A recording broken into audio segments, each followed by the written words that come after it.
I think it was Yogi Berra who said, I'm paraphrasing, that predicting is a risky business, especially if it's about the future. So to deal both with Armageddon and prophecies of the return is a difficult and serious subject. And when I started writing my books, which began for almost 40 years ago, the first book was titled The 12th Planet. I knew then, almost 40 years ago, that whatever volume the final one in that series called the Earth Chronicles will be, it will have to deal with the end of days, which is the name given by the Bible, in the Bible, to prophecies of the last days, the end time, and any other way that the term in Hebrew, which is Acharit Hayamim, is rendered.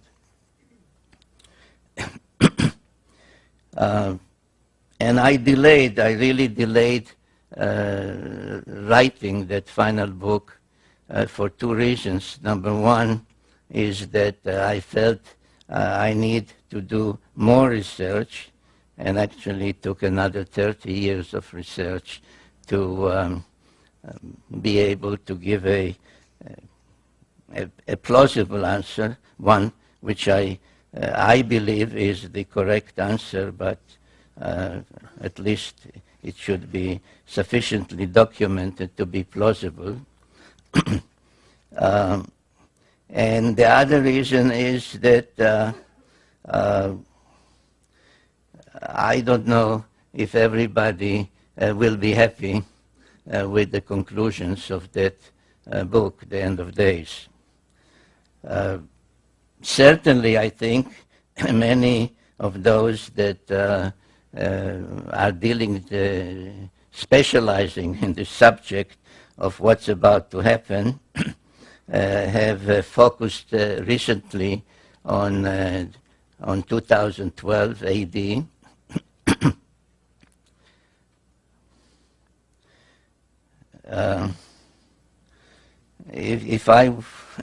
If I wanted to be nasty, which maybe I should be, is I can tell you right off that the only thing certain about 2012 that there'll be another presidential election then, and that no matter who you vote for this time, you will say, let's get rid of the BAM. Because otherwise, what is supposed to happen in 2012? It is mostly linked with the so-called Mayan calendar, or Mayan prophecies, and I'll talk about it in greater detail as we go along. But as I understand what others are saying, is that it is a time that something, the present, the past will come to an end, and something will happen. And when you are pressing those others who specialize in 2012, and you ask them what will happen, they say, well, there's a planet. There's a planet that makes some great orbit and periodically comes to our vicinity, and at that time it causes all kinds of havoc. And in connection or in response to such kinds of prophecies, my answer is that, to remind the audience that the same claims were made in regard, I don't know why, but in regard to 2003, and that's when the planet, the unknown planet, Planet X, will arrive, and do all kinds of unpleasant things to us, or maybe good things. And if you will recall, the same kind of prophecies were connected with the millennium, the year 2000. And one way or another, they are always coming back to Planet X. And if you say, what is Planet X? Oh, that is the planet about which this guy Sitchin has been writing. So what is this Planet X, and when really is it supposed to come back to our vicinity, and what is supposed to happen when it does? I started to write about it, as many of you may know, in my first book, The 12th Planet. It took me more than 30 years to research that material for that book. It was published the first time in 1976. The English, not hardcover and softcover, but the paperback edition, which is still selling everywhere, had about 50 printings by now, which is a record for the publishers. The book has been translated into some 24 languages, and I can share with you a personal irritation, and that is that one recent night I was awakened from a sleep, which is not easy for me lately to fall asleep, and the phone, which is also a fax machine, rang around 12:30 a.m. And when I checked who is trying to reach me at this time, a fax from Hanoi that the publisher in Vietnam wants to translate into Vietnamese the 12th Planet. And though it's been translated by now to almost any language you can think of, I was thinking to myself, somebody in Vietnam, in Hanoi, after all that that place means to us, this is really something. Now what I did in the 12th Planet, and maybe that is the reason for its success and for its still being so powerfully around, is that I brought to life a civilization that was hardly known before, and that is the Sumerian civilization. I find it, though now more and more I find in articles, in other books, etc., reference to the Sumerian civilization, to the Sumerians, I find that it's still easier for even those who deal with that, like museums, to say Babylonian. For example, there is now in Europe an exhibit from ancient Mesopotamia where 3 museums, the one in London, in Paris, and in Berlin, have combined to put together some of their objects and show them in each one of the 3 places. And they refer to it as the Babylonian exhibit. So almost 40 years ago, when I or anybody else would say to somebody, well, you know, the Sumerian civilization, you would get some kind of a blank look, the Sumerian, what are you talking about? So I brought to life the Sumerian civilization, which was really a most amazing civilization. It blossomed out in what is now southern Iraq, in that part of the world, This is the ancient Near East. This is the Mediterranean Sea, the Red Sea, Egypt, Assyria, Turkey, which was the Hittites then, etc.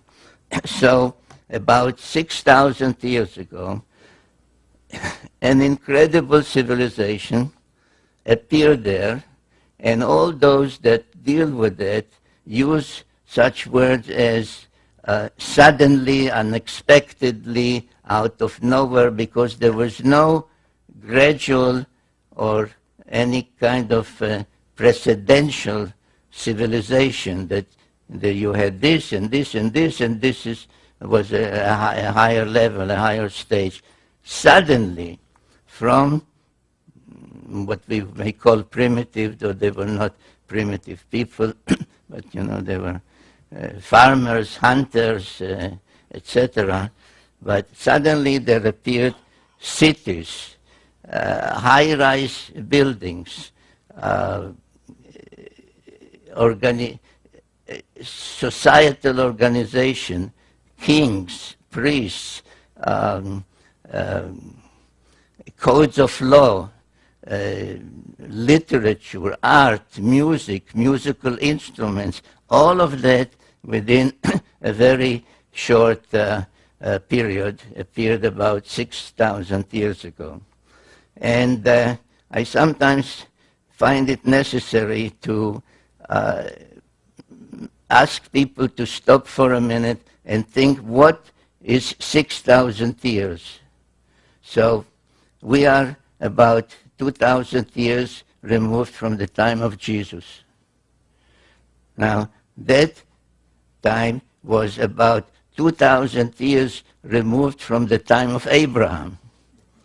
And then add to that another 2,000 years, and that's where we are talking about, where this great civilization appeared so suddenly.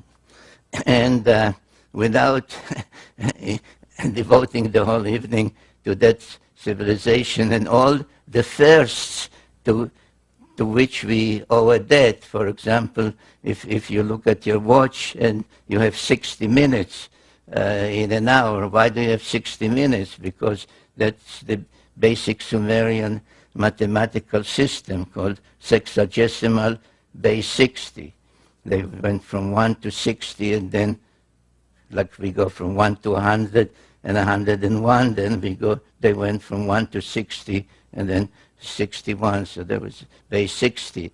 A circle has 360 degrees. Why? Because it is 60 times 6. Indeed, the whole Sumerian mathematical system was based on that. 6 times 10 times 6 times 10, etc. So you had 6 and 60 and 360 and 3,600 and so on and so forth, up to very high numbers in going. Some tablets were found starting with mathematical tables with 2,196,000 and tables of divisions from that. So the legacy of Sumer, be it in the first wheel and so on and so forth, is really incredible. So, but I want to mention tonight at least three of their firsts. One is writing. And they developed a writing system called cuneiform, where the scribe using a stylus would make wedge-like symbols or indentations in wet clay, which when it dried would become a permanent record. I don't have a sample of a tablet with me, but let's say that this is a clay tablet, and I once held up a copy of my book, not this one, this is a DVD, and I said, which one of the two do you think would last another 1,000 years? The printed book or the clay tablet? And the answer is the clay tablet. So we have writing which of course meant a language and grammar and literature and epic tales and lullabies were written down, recipes. For example, in the book, The 12th Planet, I give as an example a recipe for what the French call coq au vin, meaning a chicken cooked in wine. There were proverbs. It's really mind-boggling, but I won't spend the whole evening on that. So writing was one of them. Another thing was pictorial depictions. They took stones, mostly semi-precious stones,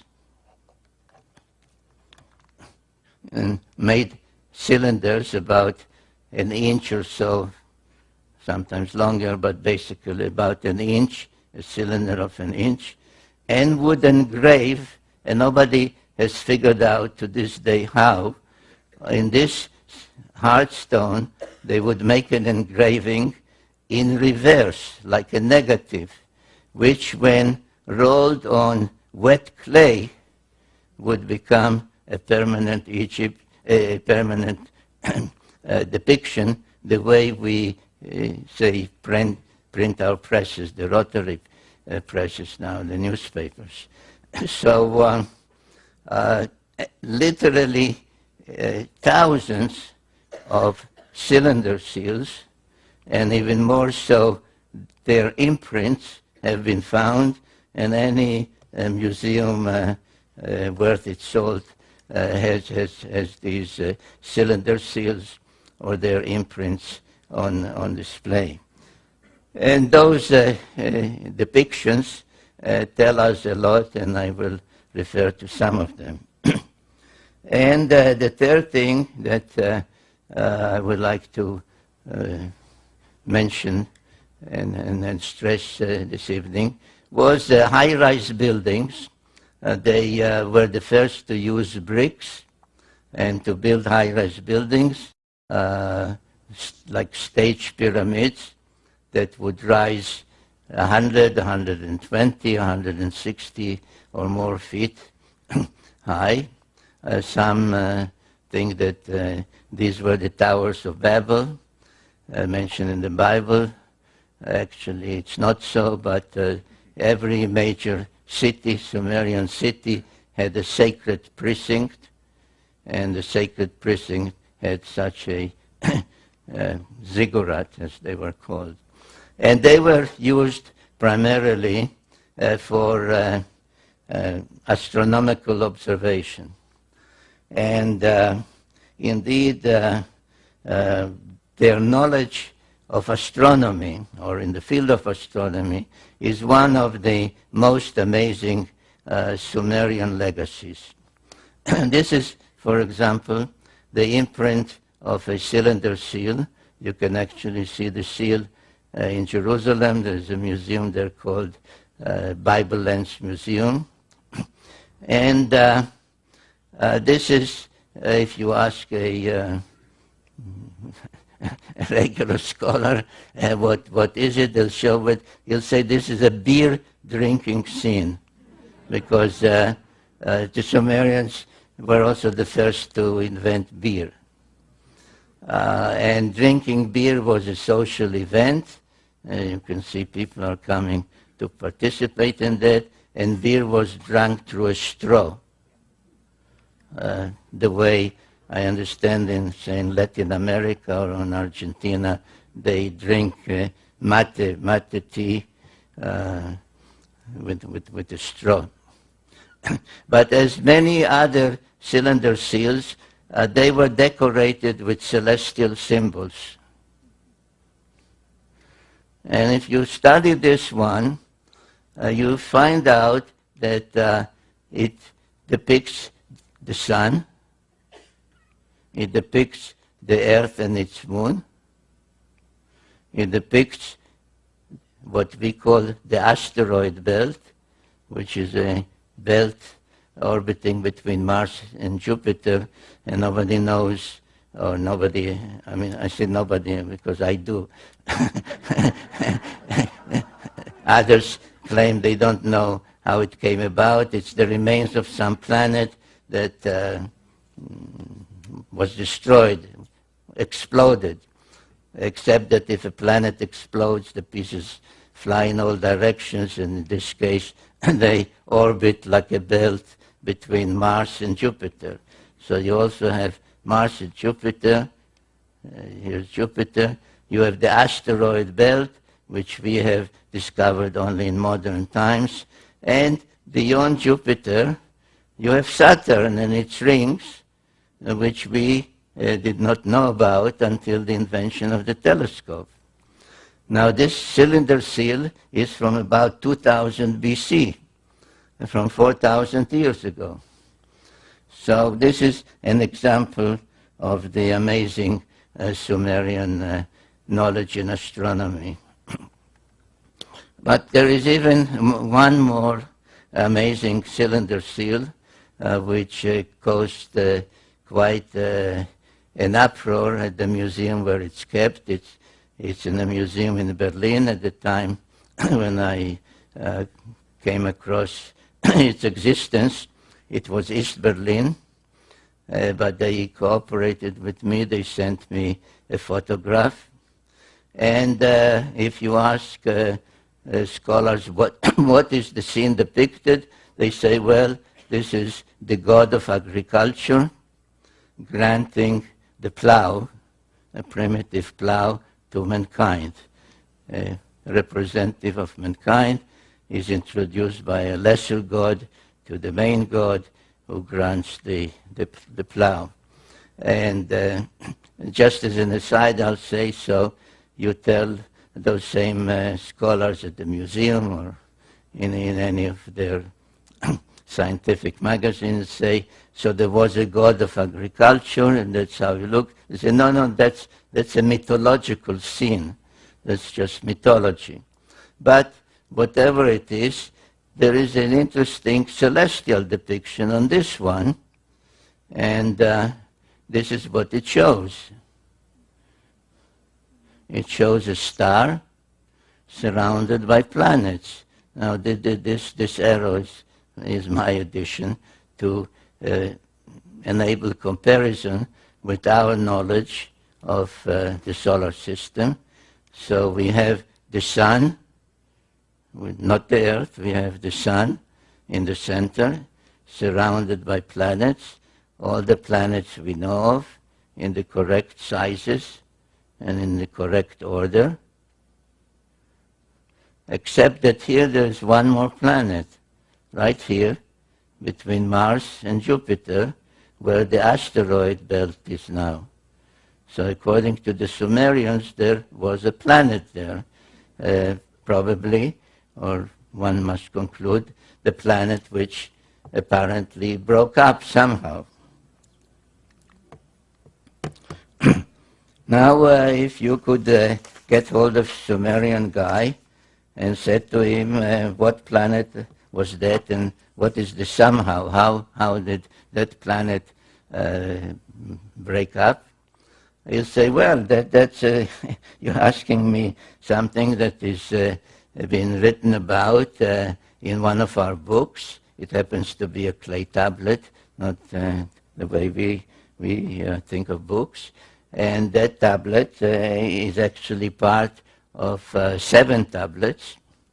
And once they were discovered in a library in northern Mesopotamia, in an ancient library in northern Mesopotamia, and the contents of that story on those tablets was deciphered. They have since been referred as the 7 tablets of creation, paralleling the biblical tale of the 7 days of creation, 6 days of actual creation, and then 1 day in praise of the Creator. So this is one of the tablets, I think the 4th one out of the 7, known as the Epic of Creation. or sometimes known by its opening lines, which is how the Sumerians used to name their epic tales or their tablets in library catalogs, because they were actually set in libraries, and on each shelf there was a tablet that listed all the texts that are on that particular shelf, like a catalog tablet. So no, it's not sometimes known by its opening words, Enuma Elish. Now, what does the Enuma Elish say? The Enuma Elish tells the story how the Earth came to be, how our moon came to be, how that extra planet came to be, and indeed how the whole solar system came to be. And I devote in the 12th planet, and then in another book, Genesis Revisited, chapter after chapter to explaining this epic of creation. But I'll just give you now the the gist of it in a couple of minutes. And they say that once the solar system began to coalesce, the way our modern scientists say, around our sun, and the various planets began to form, an invader, another planet, thrust out of some other solar system, passed near ours, but as it passed near our solar system, it began to be pulled in by the gravitational pull of all those other planets, and changed course. Now you will notice an interesting thing, that while all the other planets rotate in one direction, which is counterclockwise, as we say, this one orbits in the opposite direction, which, being unusual, is called retrograde. But as it was drawn in the opposite direction, inevitably it collided with one of the olden planets in our solar system, which in the Enuma Elish text is called Tiamat. And this planet, the invader, which later was named Nibiru, acquired various satellites or moons as it was passing by the other planets. Tiamat, which is treated as a female celestial entity, had 11 satellites, one of them quite large, unusually large, called in the tale Kingo. And when the clash finally occurred, it referred to in those texts as the celestial battle. Tiamat was hit twice, actually. This is just one of the drawings from my books. Was hit by some of the moons, the satellites of the invader, and was broken up. Half of it became bits and pieces, the asteroid belt, which those texts and the Bible in chapter 1 of Genesis refers to as the hammered bracelet, because it orbits like a bracelet around the sun. And the other half was thrust into another orbit, carrying with it Tiamat's largest moon to become our planet Earth and its satellite, the moon, an unusually large one as things go in our solar system. Now, without spending time this evening on the subject, but it's in my various other books. For example, you know what modern science says about our planet Earth, that all the continents used to be on one side. On the other side was just a huge cavity that was filled with water. and it's still called the Pacific Ocean. If you read about the origin of the moon, etc., it all corroborates, it all agrees with this Sumerian cosmogony. And now, what happened to the invader? According to the Enuma Elish, the Epic of Creation, the invader itself became a member of the solar system, a 12th member, because they counted the sun, the earth, its moon, and not 9 but 10 planets. So when I discussed with my first publisher the title, the suggested title for my book, the first book, The 12th Planet, I tried to explain to him that this is really the 10th planet, which is the 12th member of the solar system. And he said, Sitchin, we'll call it the 12th planet. So it is known as the 12th planet, though it is in reality the 10th planet. And all the Sumerian tales do include the planet we call Pluto as part of the tale. So I wrote on my website a piece when the astronomers meeting in Europe decided to dethrone Pluto and said it's not really a planet, it's a planetoid, it's this. I wrote a piece on my website and said, let Pluto stay the way the Sumerians had it.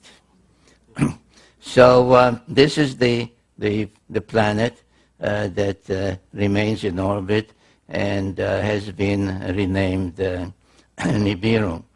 Now, on many Sumerian and afterwards Assyrian, Babylonian, and so on depictions, all the 12 members of the solar system are depicted, and you can see the sun, you can see the moon, you can see this Nibiru, whose symbol became the winged disk. You can see all the others with their symbol, and you can see the 7 dots, which is the symbol for Earth. Now, you may well say this is wrong, because we all know that Earth in New Age parlance is the 3rd rock from the sun, right? So there's Mercury, Venus, and Earth. And that is true. But if the Sumerian incredible knowledge was given them, was not acquired by them from their own observations without telescopes and all other modern equipment, if it was given them by somebody, let's assume for the moment, coming in from outside the solar system towards Earth, then they would say Pluto is the first. And then there's Neptune and Uranus. And then there's Saturn and Jupiter. And Mars would be the 6th planet. And Earth would be the 7th planet. So Earth is quite correctly depicted by the symbol of the 7 dots, the number 7. And this is something I would like you to keep in mind as we proceed with this presentation, because it is very significant towards an appreciation of the evidence from the past about the future. Now, the obvious question that anyone, including myself at the time that I started to research and investigate all that, would ask himself is, how could possibly the Sumerians know all that, that the sun is in the center, and that's how this solar system came into being, and there was an invader, and the invader has this great elliptical orbit, etc. And the answer again, it is written down they are not called tablets, they are called cylinders, square cylinders in this case. And this one in particular, another one like it, can be seen by any one of you if you go to England, to Oxford, to the Ashmolean Museum. And this is called the Sumerian King List. And it says that about 430,000 years before the deluge, people called Annunaki, in this text, called Annunaki, came from their planet and visited Earth and brought civilization to Earth. In fact, it says, this and other records like it, say that civilization was brought down, and the term used in the Sumerian for the civilization is kingship. That kingship was brought down first time before the deluge and was brought down to earth from the heavens the second time after the deluge. And then there are tales, very detailed tales, telling us that at one time a group of 50 Anunnaki, led by a leader whom they call Enki, came from their planet, that same planet, the planet X, or Nibiru, came to Earth, and they did not crash land here. Their spacecraft was not just passing by, and they said to each other, hey, look at that rock down there, let's take a look at it. They came for a reason, they came for a purpose, and the purpose was that they needed gold. They needed gold with which to protect the dwindling atmosphere on their own planet.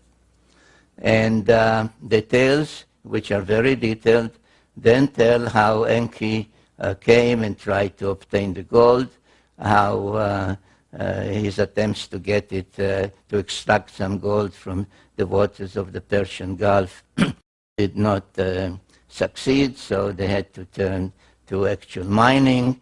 And then another leader was sent called Enlil, and etc., etc. So what happened? And there are many statues of Anunnaki, male, female, but this one of Enki is the only one where his fist, if you can discern it, is made of gold, which I believe indicates the purpose for which he came. Now Enki stayed on Earth quite a long time, and at some point felt that he ought to tell his story of what happened on their planet that made him and his group and the other Anunnaki come to Earth, and what happened on Earth after they came and landed here.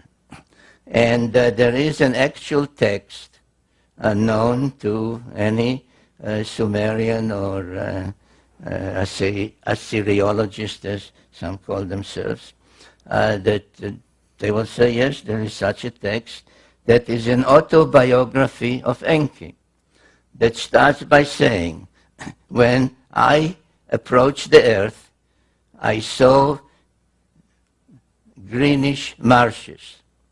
We splash-landed in the waters. We waded ashore.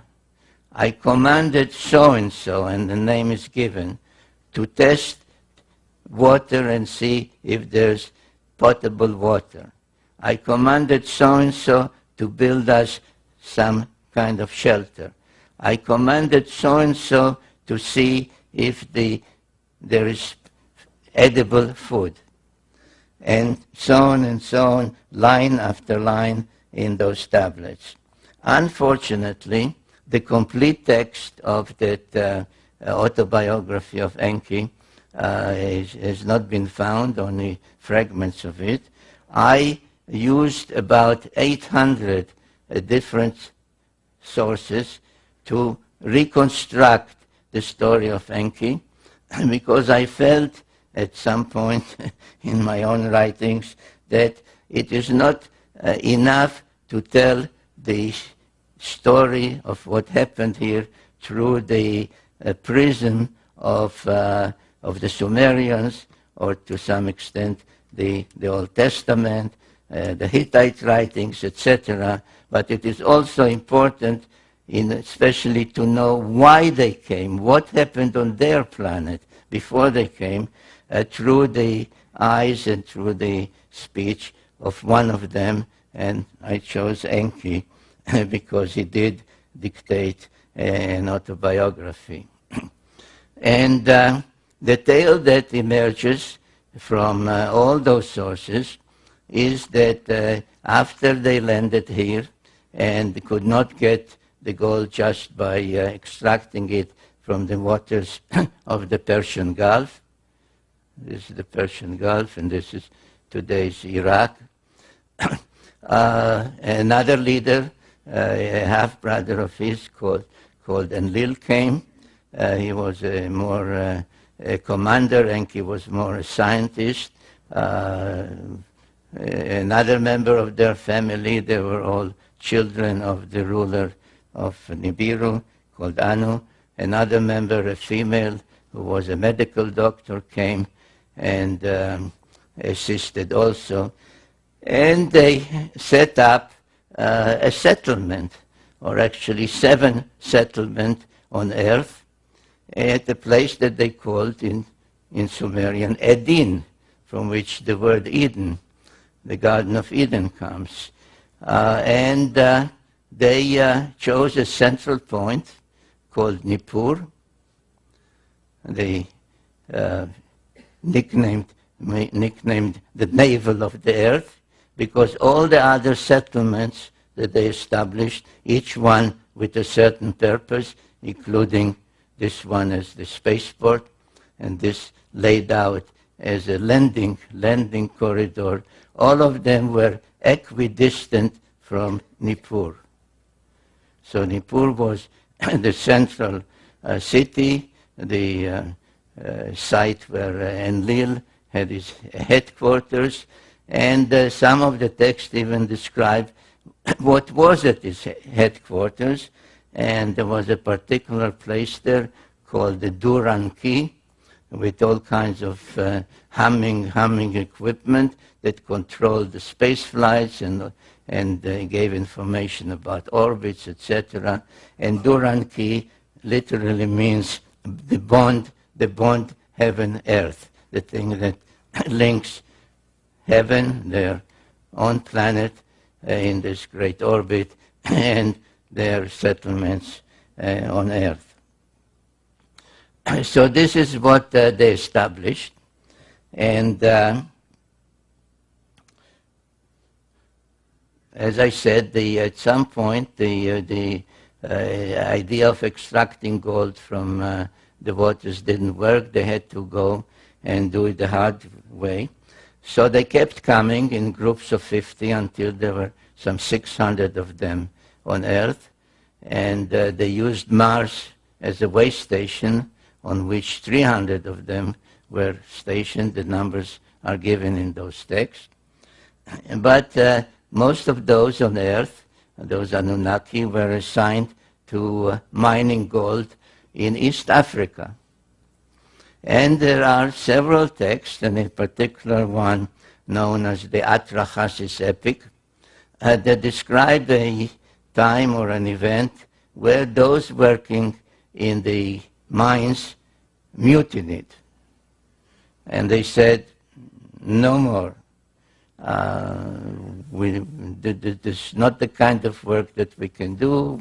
We are astronauts. We are supposed to man spacecraft, not to work deep in the earth. And there was a mutiny, and there was great consternation among the leadership what to do. And then the same Enki, who was a scientist, said, we don't have to abandon our efforts to obtain the gold on which our own survival on our planet depends, because we have to protect our dwindling atmosphere with a shield of gold particles. Because there exists on Earth, already exists on Earth, a being which is in many ways similar to us.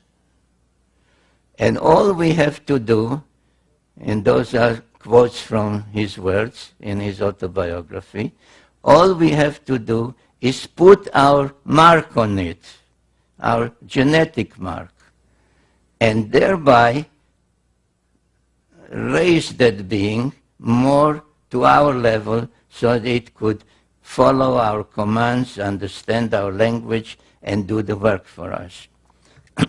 And there are quite a number of texts called creation texts that describe how Enki, with the help of their half-sister, who was the chief medical officer, through trial and error, kept trying to combine their genes with the genes of the being that they found on Earth, which we may call Homo erectus, if we wish, and finally succeeded in bringing about what was called in those texts the perfect model. And it so happens that there is a cylinder seal, about 4,000 years old, showing this goddess, her name was Ninmah, raising the newborn model men, Lulu Amelun, as they called him, and she shouted, and these are words in those texts, "My hands have made it." And that is, ladies and gentlemen, how we came about.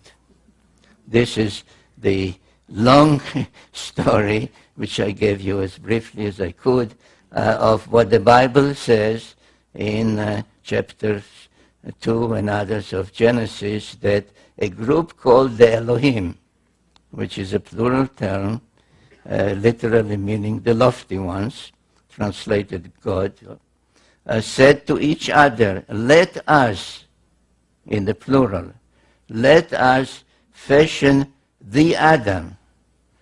Adam comes from Adamah, which is earth, so Adam, literally earthling.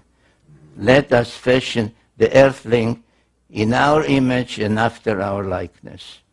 And this is essentially, in one biblical verse, what the Sumerian tales tell in quite a number of creation texts.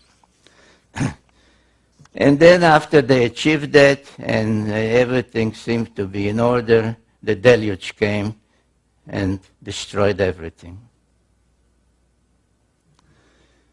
So after the deluge, there are tales, by the way, Sumerian tales describing the deluge and its reasons and its what caused it, and why was one God angry and said, "Let mankind perish," etc., etc. But that's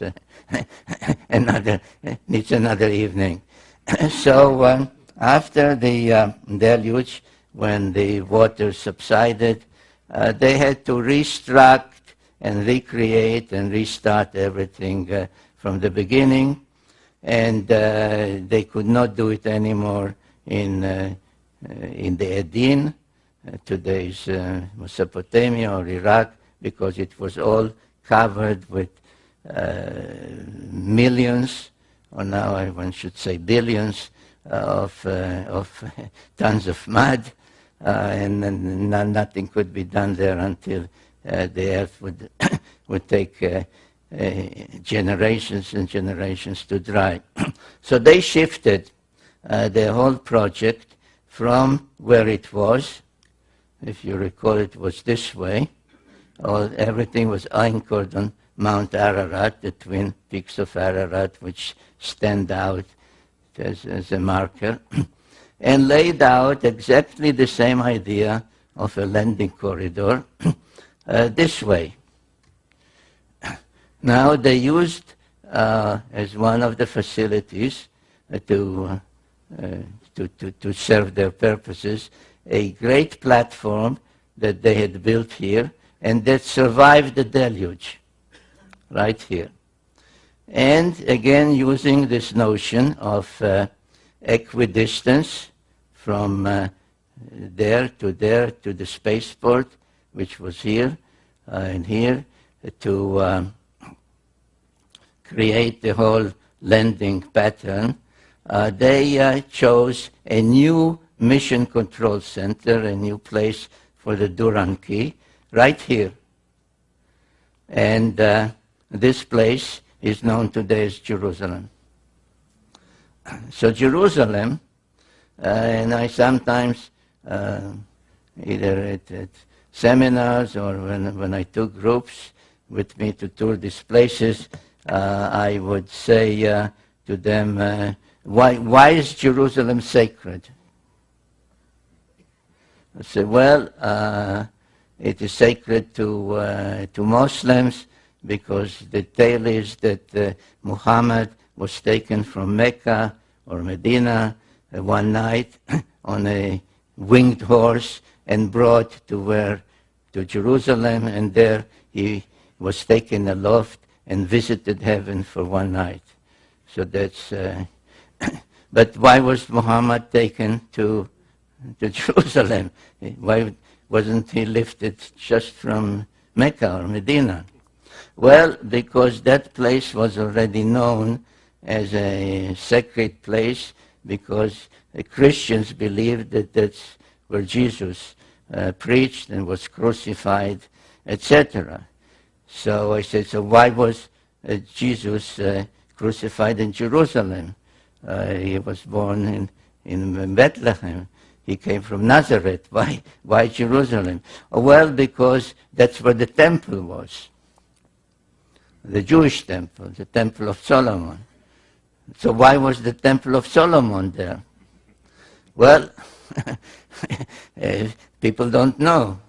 So I tell them, well, it was there because the same Annunaki who had this pattern and had Nippur as the navel of the earth and mission control center before the deluge, set up this layout and made Jerusalem Mission Control Center after the deluge.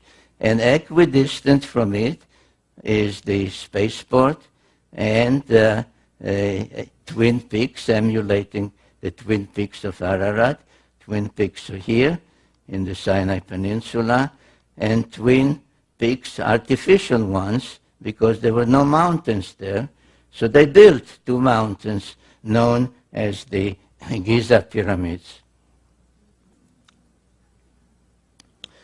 Now, things did not go so well after the reconstruction and the setting up of the alternate mission control center. The Anunnaki, who, according to the tales by Enki and others, were engaged in almost constant wars on their planet, had at the time a leader called Anu, but he was actually a usurper. He usurped the throne. And under the Sumerian sexagesimal system of 6 times 10, 60, etc., he ranked as the top rank 60. And his successor was a son called Enlil, who was given the rank 50. But Enlil was not the firstborn son. It was Ea, or Enki, as previously known as Ea, Enki, who was really the rightful successor, but he was demoted to rank 40, and so on. So there was a pantheon of 12, matching the 12 members of the solar system, and matching other 12, without belaboring it, 12 months of the year, 12 tribes of Israel, 12 disciples of Jesus, and so on. So 12 was a celestial number. So the relationships were such that the conflict was almost inevitable, especially since it had a lot to do of who was mothered by whom, who was the father, who was the mother, if this one was also the son of Anu and Antu, then he was this rank, but if this one was only the son of this one, but not this queen, he had another rank. So the relationship was quite confused and convoluted and leading to conflict, which soon appeared on earth. And one of the events that took place, relatively too many years after the establishment of that great pattern of landing pattern in Jerusalem and the Space Force, etc., and the two artificial mountains in Egypt, was that wars broke out. And the first war that I named in my book, The Wars of Gods and Men, the Pyramid Wars, because there was a series of them, had to do with these facilities, because in the Great Pyramid, one of the two especially, which is the only one that has an ascending passage and chambers, all the others have just a descending passage, they were a prize that one side tried to deprive from the other, and the first series of pyramid wars took place there. In that particular war, the two main protagonists were the main son of Enlil, called Ninurta, and the main son of Enki, called Marduk. And in that war, it was Ninurta who was the victor, and his victory was commemorated in some cylinder seals and other depictions. This was his symbol, the eagle, and this was his victory's depiction, how he won the war over the two pyramids, and another depiction where you see actually all three pyramids. And this, by the way, is another of the proofs, of which I have many, and I deal with it extensively, of who built the pyramids and when they were built, and that you see that already in Sumerian times, which preceded the pharaonic times by thousands of years, the existence of the pyramids was already known. Around 2900 BC, a Sumerian king called Gilgamesh went in search of immortality. Now, the whole business of immortality doesn't really exist, because all the tales tell us that these so-called gods, the Annunaki, were both born and died. And there are tales about both birth and death. But it is all relative. That's why the Greeks called the gods, they borrowed the Sumerian pantheon, they called them the immortals. But it was only a difference in what a year is. If the Anunnaki come from a planet whose orbit is about 3,600 of our years, to them it is 1 year. If you would ask an Anunnaki, how old are you? He'll say, whatever, I'm 20 years old, which means my planet, Nibiru, made 20 rounds around the sun. If you ask somebody here, so we won't ask people for their ages, of course, but you ask, how old are you? And he'll answer, it means my planet, where I grew up, to which I genetically belong, made X number of orbits around the sun. That's a year. So, but anyway, Gilgamesh was the son of a goddess. And he came to his mother, and he actually was not only a demigod, but he was two-thirds divine, because his mother, not his father, his mother was a god, a goddess. And he said, if I'm two-thirds divine, two-thirds Annunaki genetically, why should I die like a mortal? And she said to him, you're right, but in order to attain our longevity, you have to go and be on our planet. So he went in search of immortality, and the Epic of Gilgamesh is a well-known literary work from antiquity, translated in antiquity already in many of those ancient languages. Now, where did Gilgamesh go in search of immortality? He had to go to places from which he would be taken aloft to the planet of the gods. So if you remember this design, this is what I showed you. This is Jerusalem, which is only mission control center. He had, and this one, where is it? This one was destroyed in the pyramid wars. So he had two places to go. One was the great platform in the mountains here, and one was the spaceport itself. And so around 2900 BC, almost 5,000 years ago, he went in search of a place to be taken aloft and join the gods on their planet. Now the first one that I showed you, this one, is in the mountains of Lebanon. The great cedar forest there is depicted and described in detail in the epic tale of Gilgamesh. And the text says that he witnessed on the night before he entered or tried to enter the place, he saw a rocket launched. And lo and behold, archaeologists have discovered a Phoenician coin from a place not far from there that shows the great platform and a rocket ship on a podium. So it did exist. Now that place still exists and can be visited. I went there at some risk. I would not advise you to go at this time because it's the headquarters of the Hezbollah in Lebanon.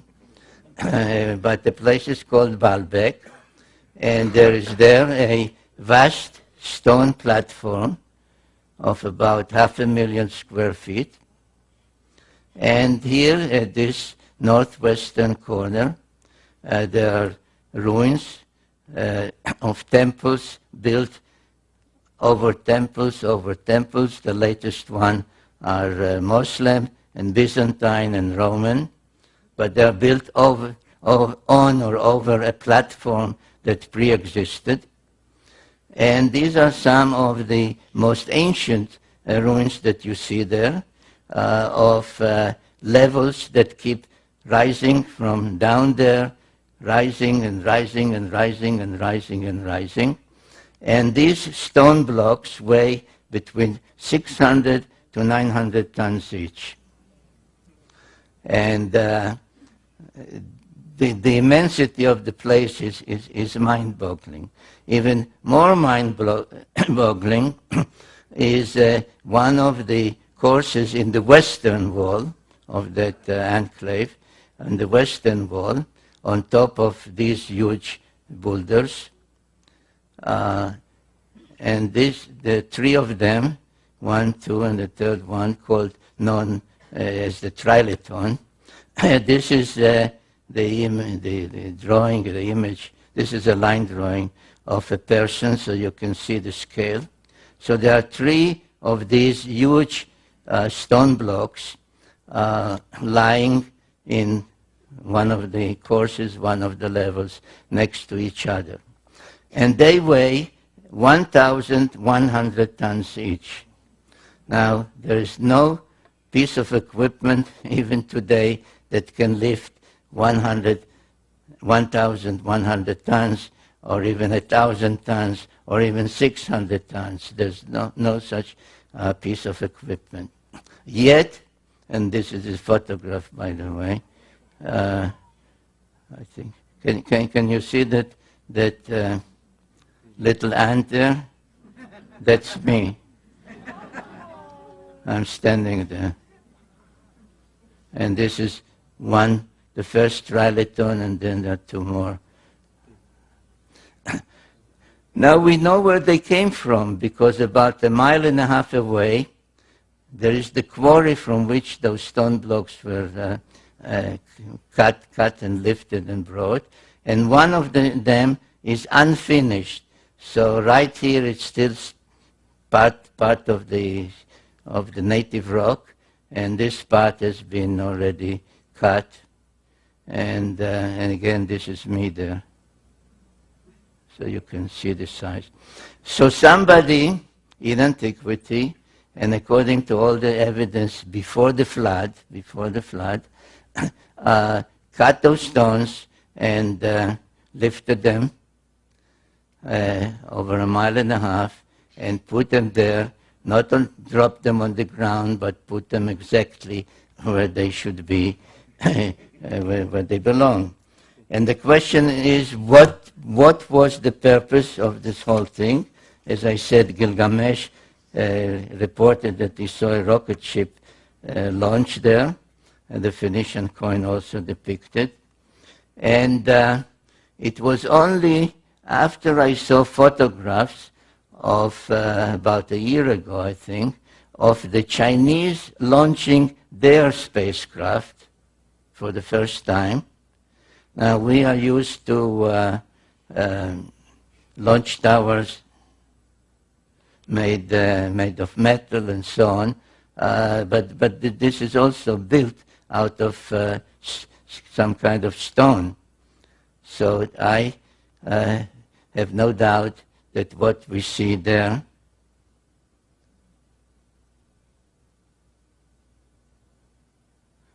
now, where's the one?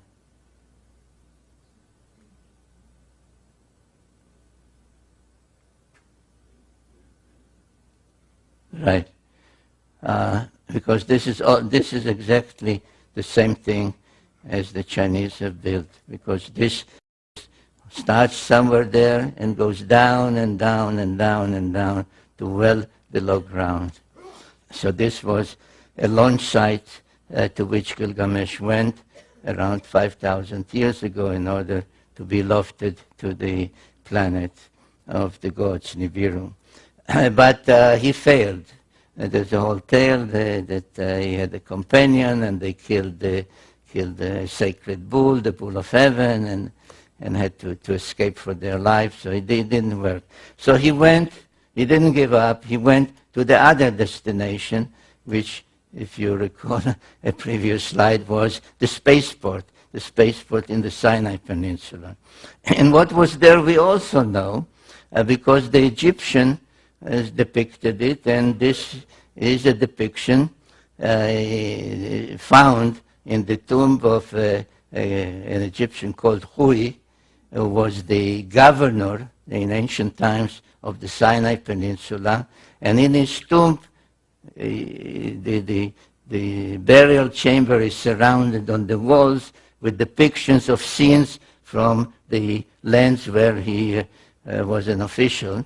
And this is from the Sinai, and I think you can see that this is an underground silo, because you see the ground level with trees and giraffes, etc., and you see it multi-stage rocket ship and the command module sticking out from above ground. So this is what existed in the Sinai Peninsula. Oops, we go forward. Right. And again, like in the Sumerian tales, there are Egyptian texts. The collection is called the Book of the Dead, because the Egyptian pharaohs claimed that they have by being a pharaoh, they were divine, semi-divine, demigods, and had the right after they died, in an afterlife, to join the gods in an afterlife. So after they died, according to the Book of the Dead, they went on a simulated journey to the spaceport, to where the spacecraft or rocket ships are, and then to be taken aloft. And the Book of the Dead has many illustrations. This is just one of them that shows the 4 pilots that welcomed him aboard the spacecraft, one of the pharaohs.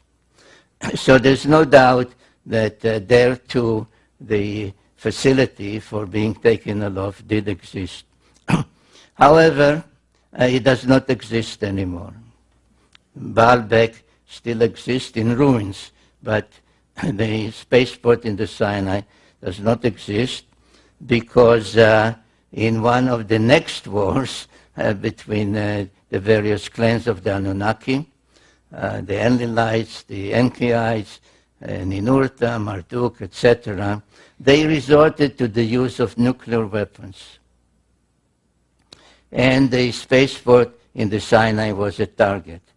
And you can see to this day 2 things. One is you can see the immense cavity to this day from space. This is a NASA photograph.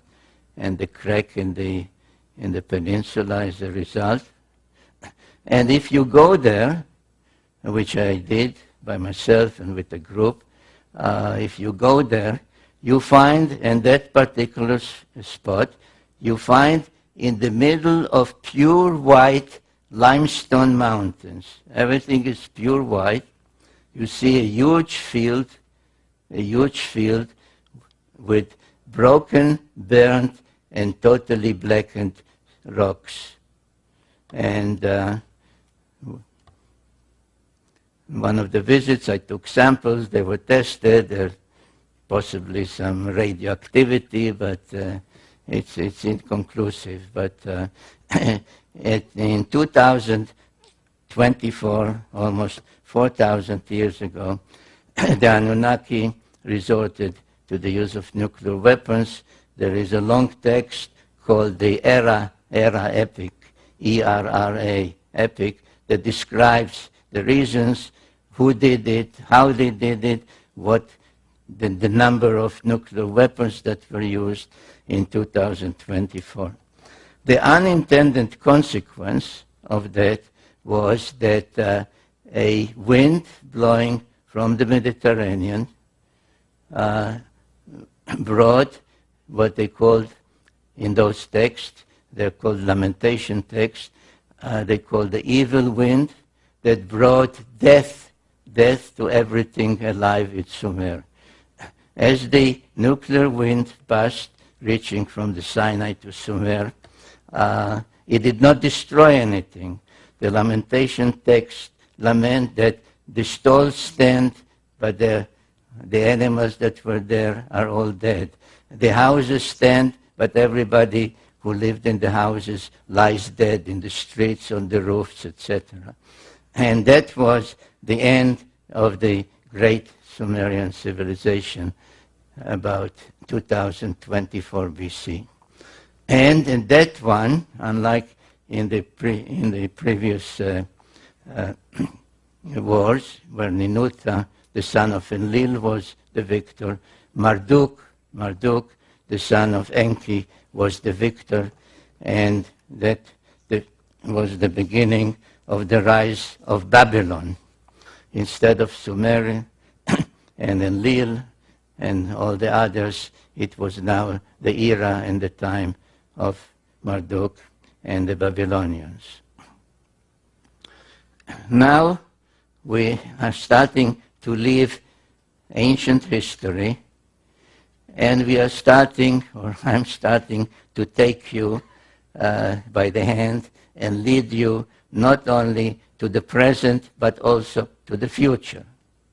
And to understand where history is taking us,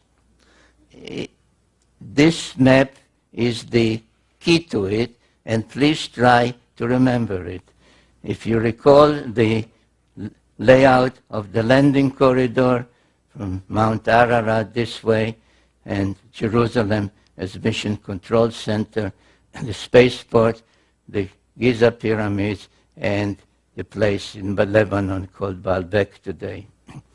These are the 4 space-related sites that if you keep them in mind, you understand what happened afterwards, what happened in recent times, and what the present conflict is all about.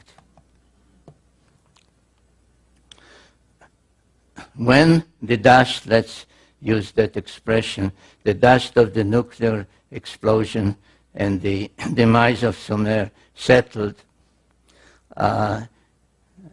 several hundred years later, when perhaps passage was possible again after the use of nuclear weapons here, a major event took place.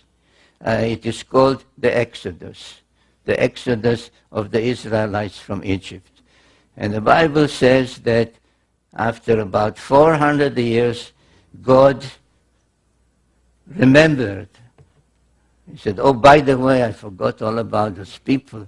There was this guy, Abraham, and I promised him a certain land, the promised land. I made a covenant with him. And then I forgot all about it. But now it's time to fulfill my promises. And the Israelites left Egypt, and I didn't write it yet in any of my books, but I can tell you now that if I ever do, I will tell you that the starting point of the Exodus was the Sphinx, because the Sphinx gazes precisely along the 30th parallel towards the spaceport. There was, of course, no more spaceport there, but the mountains remained, and the mountain which held the various facilities was there, and the Bible calls it Mount Sinai, the mount in the Sinai Peninsula, Hara Elohim, the mountain of the gods, of the Annunaki. So they were sent here on this Exodus to resume the relationship, the commandments, etc., which required for them to proceed to accept all the moral teachings of the Sumerians. I think in my very first book, The 12th Planet, when I talk about the Sumerian law codes, I say everybody, most people know about the ancient law codes, Hammurabi, the Babylonian king. His law code, which is on a stone block in the Louvre in Paris, is a code of crime and punishment. It says, if you did this, that's your punishment. The Sumerian law codes, and there's one, for example, by a king 1,000 years before Hammurabi, 1,400 years before Hammurabi, that was a law code of justice that said you shall not take away the donkey of a widow. You shall not delay the wages of a day laborer. Those were the Sumerian law codes. So these were the Sumerian commandments, the Sumerian moral laws that had to be reaccepted, renegotiated at Mount Sinai. And once they were, they had to continue. There was difficulty in going straight. They went around, but anyway, finally they got to Jerusalem. And what did they do once they got to Jerusalem? They built the temple to Yahweh on a platform that existed there. And if you have not done it yet, I urge you to go to Jerusalem, because along the Western Wall, this of course doesn't exist anymore. This is now replaced by a Muslim structure. Along this Western Wall, just as along the Western Wall in Baalbek, in the landing place of Gilgamesh, and this is an aerial photograph, This is the area that's called the Temple Mount. And this is where the temple stood, and the Holy of Holies, and the Ark of the Covenant. Interestingly enough, that I noticed when I was there and when looking at there are trees everywhere, but not here. Nothing grows here. So this is the western wall, and an opening was made along the western wall after being blocked for thousands of years. And what was discovered there is mind-boggling, because in the same place, the western wall, as in the landing place where Gilgamesh went, there is a trilithon, not of 1,100,000 tons, but only 600 or 700 tons, 3 immense stone blocks lying one next to the other, just as there. And somewhere there, there is a sign that says that this is exactly where a tunnel leads to the Holy of Holies above the platform. And this is another shot of the trilithon in Jerusalem. Now, when Yahweh, the God of the Bible, commanded David and then Solomon to build a temple exactly on a pre-existing platform, this is what he said. These are exact words in translation. And I cannot read from this angle. Will anybody read out loud, please? Thus has said the Lord Yahweh, this Right. is Jerusalem. In the midst of the nations I placed her, and all the lands are in a circle round about her.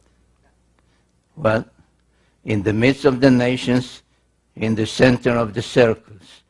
Well, that could not be more explicit that this is the layout of the Mission Control Center. Now, at about the time that the Hebrews, the Israelites, were restoring the platform in Jerusalem, other things were happening in the adjoining countries, especially those countries that followed Marduk, the Babylonian one. In Babylonia, on cylinder seals, the sign of the cross began to appear.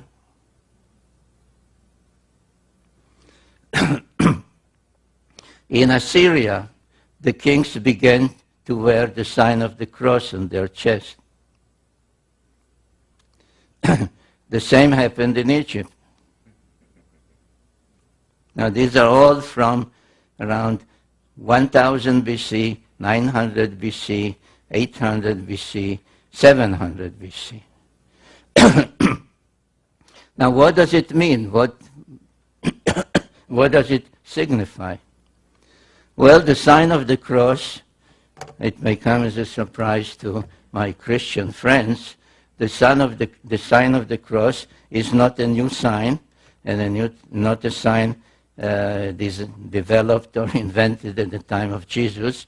This is a very ancient Sumerian sign, and each time that the planet, Nibiru, that usually was depicted as a winged disk, was on its way back to our vicinity, each time that the reappearance of Nibiru was expected, the depiction, the symbolism for Nibiru, for the planet, changed from the winged disk to the cross.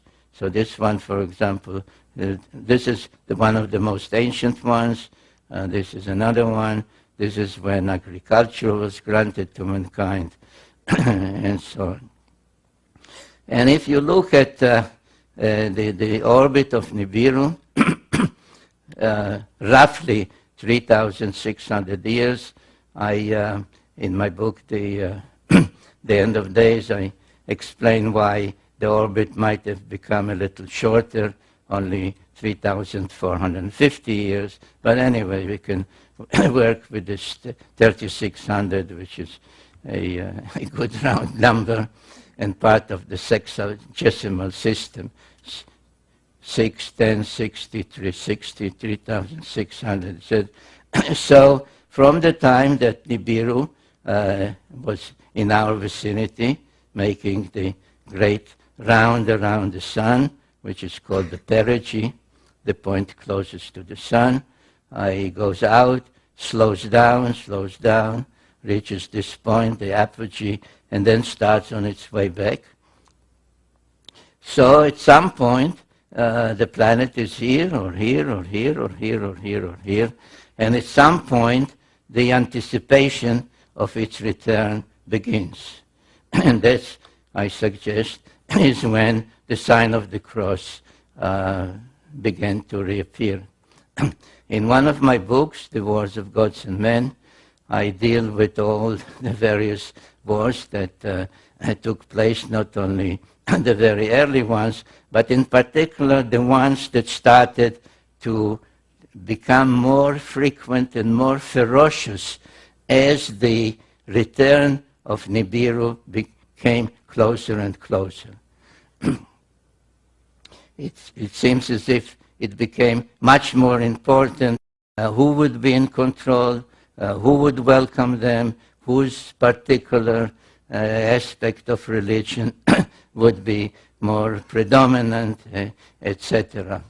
And it was at that time, precisely around 750 BC, that the biblical prophecies also started. They started with the prophet Amos around 750 BC. Now, in general, no distinction is made by people writing on the subject, and most of whom really don't know Hebrew, so they rely on translations. The whole thing, biblical prophecy, is taken as as one lump subject. But if you know Hebrew, and if you study the various prophecies in great detail, and know the precision of the Hebrew language, you begin to see that the prophets were really talking about two different things.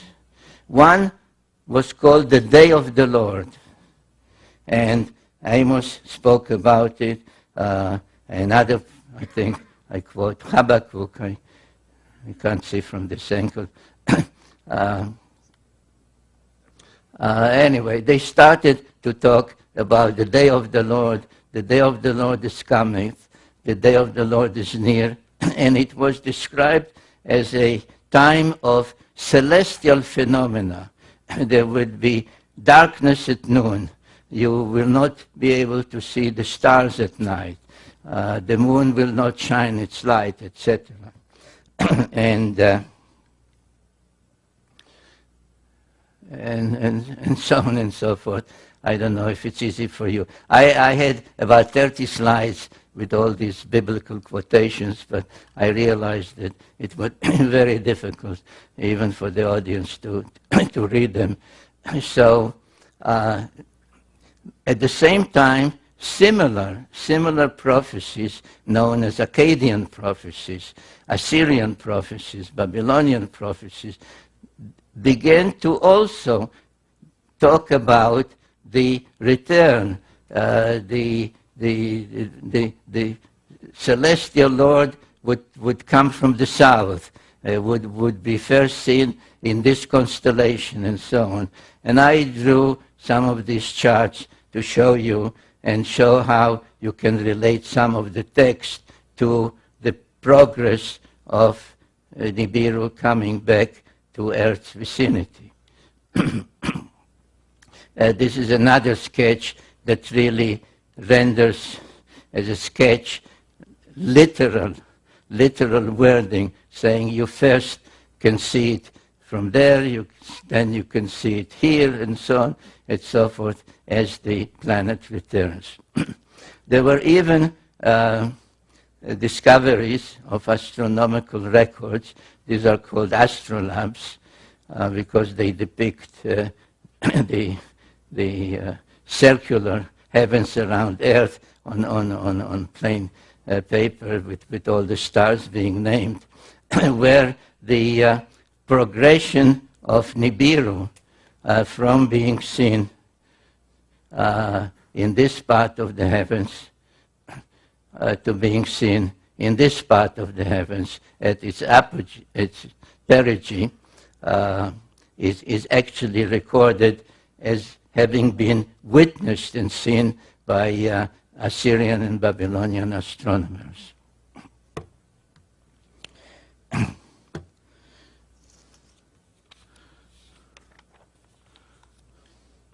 Well, this is one of the texts accompanying one of the astrolabes. And as becomes obvious as you study all these texts, that the main feature they are talking about is a day of darkness, darkness at noon, the sun will not be seen, etc., which we can say they are really talking about a solar eclipse. And the Assyrian records, I think that's what I showed in the previous slide, talk about a darkness at noon and an eclipse at an unexpected time, because all these eclipses could be predicted. They had enough knowledge to predict solar eclipses, lunar eclipses, etc.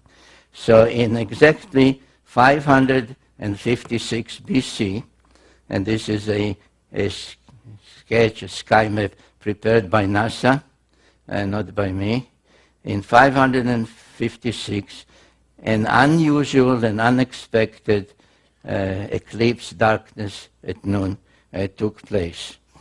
And it is my conclusion in the book, The End of Days, that is exactly when Nibiru last was near Earth and created that eclipse. So if you go back to the problem posed by 2012,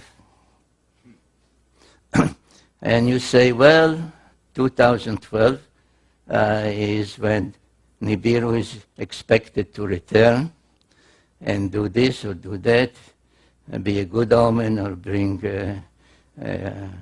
harmful things, will be the apocalypse, the end. It does not work, because the last time that Nibiru was near Earth was 556 BC, and if it has an orbit of about 3,600, 3,400, 3,500 years, it ain't coming back in 2012.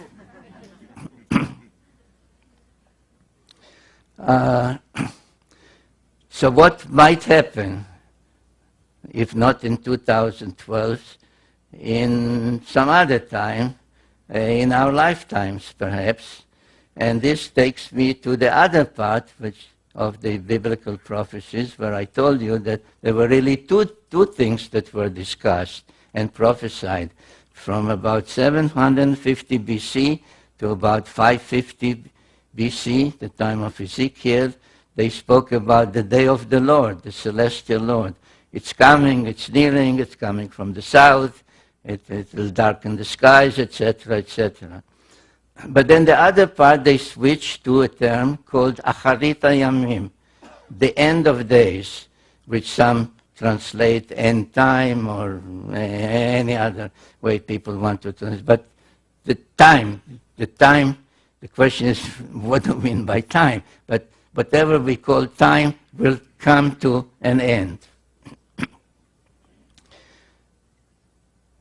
And we have to remember, and this is the purpose of this slide, to show you that the Anunnaki were coming and going between their planet and the Earth, not necessarily when Nibiru was closest to Earth. as a matter of fact, they could not do that, because it is at this point that the planet, their planet, that slows down here, gains speed, and moves fastest around the sun. So the only way they could come here was if they left their planet ahead of time and speeded ahead of the planet and were here and then rejoined their planet, or when the planet was starting on the way back to slow down, then they would, as if literally, fall back towards the sun and come to our vicinity. So there were all kinds of ways, and there are tales. There are tales about this god, this goddess. There is a tale about a king called the Tana who was taken to heaven. He was afraid to continue the trip, and he started to see the earth become smaller and smaller. There was one of the sons of Enki by an earthling woman called Adapa, who was taken for a visit with Anu in heaven, taken and brought back. So he did not stay 3,600 years on Nibiru. So comings and goings are possible even when Nibiru is not precisely at its closest to us. And what did happen in 556 BC, when so many of the other nations expected the Annunaki to show up again, is that instead of showing up, they left. I don't have the slides here, and I'm not intending to spend more time because I'm way beyond my time already. But in the book, I suggest that the point of departure was the famous Nazca lines in South America.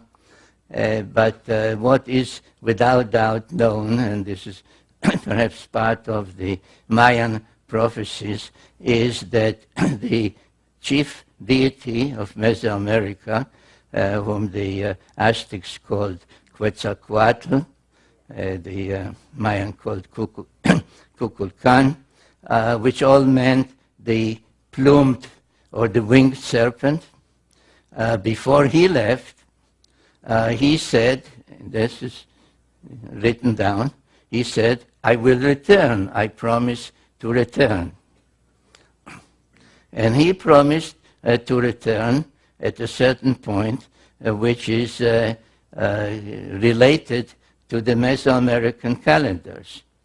Now, the so-called Mayan calendar, where the whole business of 2012 appears, is really a calendar called the Long Count, which was started not by the Mayas, was started by the Olmecs, people from Africa who were brought over by Quetzalcoatl, that I identified as the Egyptian god Thoth, were brought over in 3113 BC. And this is the calendar that the Mayas used. The whole business of 2012 is based because the calendar, its various symbols depict 1 day or 20 days or 360 days, etc. And this is called this one is called the Baktun, and 13 Baktuns. 13 Baktuns will culminate in, by some calculation, 2012. Now, it depends how one calculates, because it depends if you divide the days by 365 or by 360. One way that has been suggested only a century ago really arrives at 2087 as the Mayan 13th Baktun. But in general, my feeling is that it is not applicable at all, because if you follow the biblical prophecies, they are dealing with a cyclical timetable. This so-called Mayan calendar is a linear one, like day 1, day 2, day 3, etc. The same as the AD calendar, 2000, 2001. Why nothing happened 2000? Because after 2000 came 2001. Like I showed you at the beginning, that some said 2000, then said 2003, 2000. All the predictions in the Bible, both the Old Testament and the New Testament, speak of a cycle. The beginning will be the ending. The ending is the beginning. The past is the future. And this can take place only in a cyclical thing.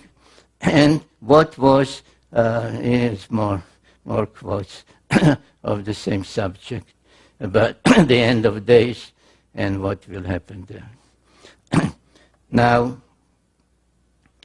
the best clues in the Old Testament about this whole business of the end of days, when will it be, not only what will happen, but when will it be, is in the book of Daniel. I just almost skipped fast because it takes too long to start reading all that. But one of those that really devoted the better part of his life to studying the meaning of the prophecies and the timetable given in the book of Daniel. And there's some number of years, but the best clue is where the angels tell Daniel, the end of days will come after half time, time, and 2 times. And Daniel, like we say, what do you mean by that? What half time are you talking about? Are you not talking about football, right? And he was left with no answer. So Sir Isaac Newton, who is known more about celestial orbits and such other things, spent most of his time delving into those prophecies and trying to calculate them. And a handwritten document by him came to light relatively recently, 2-3 years ago. And when it came to light, the news headlines were that Sir Isaac Newton calculated the end of days at 2100 AD, 2160 AD. I was fortunate to be able to obtain a photocopy of that handwritten page, which is written front and back. In the book, The End of Days, I give what it says. I quote what it says. I do not show the photographs because I have no permission to do that. So you are now seeing, you are the first ones to see the photograph of the handwritten document by Sir Isaac Newton. And he calculated also in 3 ways. And the number 2160 does indeed feature heavily in his calculations. But when I looked at his calculations on the back of the page, I said, oh my God, he is talking about zodiacal times. Because one of the things, again, a so-called Sumerian first, was the devising of the zodiac, of calculating how the earth on the first day of spring here, after a full year, does not precisely return to where it was, but is slightly retarded. The retardation amounts to 1 degree of 360 in 72 years, and a 30-degree zodiacal house, therefore 30 times 72 is 2,160. So the mathematical zodiacal time is 2,160 years. And there's no doubt, though, the beginning of the zodiac is attributed to the Greeks, that the Sumerians knew it. They named all the 12 zodiacal constellations in the correct order. This is all Sumerian names. They depicted them the way we still use to this day. So there's no doubt that they knew the zodiacal times. But again, as with other things, how could they? How could any immortal Sumerian not only measure the delay of 1 degree in 72 years, but of 30 degrees of the shift from one zodiacal house to another in 2,160 years? And the answer is that, again, this was a Annunaki device and not a Sumerian device. And what is important to keep in mind is that the time scale, so that's perhaps when the ancients told Daniel time, half time, 2 times, that they were talking about divine time, the Annunaki time, is because I ask myself, and I give that answer also in the book, The End of Days, is what prompted, what caused the Anunnaki in 2024 BC to resort to the use of nuclear weapons? What was the problem? And the problem was that Marduk said that the age of the bull, the age of Taurus, which was the age of Enlil, is ending, he said, and my age, the age of the ram, the age of Aries, is beginning. He claimed that this is the correct zodiacal scale. So he said around 2200 BC, the age of Enlil, the age of Taurus, has ended, and my age, the age of Aries, has begun. The others, and this is all in those texts, by the way, the others said to him, no, you are wrong, because don't go by some chart. Look at the heavens. In the heavens, on the first day of spring, we are still in the age of the bull. We are still in the age of Taurus. Why? Because the three zodiacal constellations of the bull, of the ram, and of Pisces are not the same size. So, though Marduk claimed that his age has already begun, it was still observationally, really in the heavens, the age of Enlil, of his rivals, the Ninurta, and so on. So this was such a bitter fight that they resorted to nuclear weapons to deprive each other of the spaceport. Now, there is another cylinder seal. It is at the Hermitage Museum in Russia. There's no doubt about its date. It's 2500 BC. And it shows, in my opinion, without doubt, an astronaut on the 6th planet, which is Mars, greeting an astronaut on the 7th planet, which is Earth. You remember, I asked you to keep it in mind, Earth and its moon.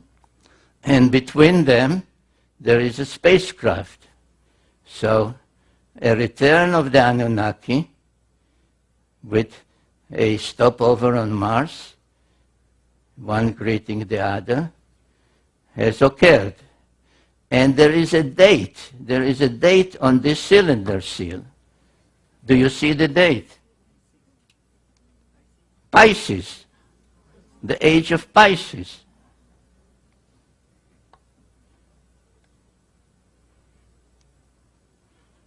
The age of Pisces.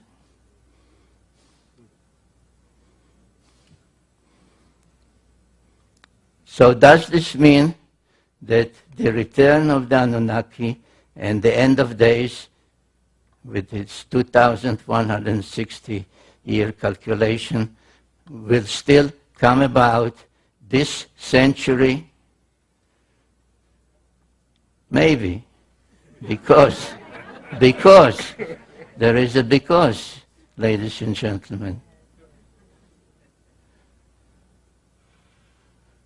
Because just at the place that, according to the New Testament, is called Armageddon, where the final war will take place, a mosaic floor in the first church ever built in the Holy Land, since the time of Jesus, has on its floor the sign of Pisces. This was discovered 2 or 3 years ago at Armageddon, which really means in Hebrew Har Megiddo, the Mount of Megiddo, which is in Israel. Now, are all these omens, or is it just a tale to tell you at ARE? I don't know. I believe that these are omens.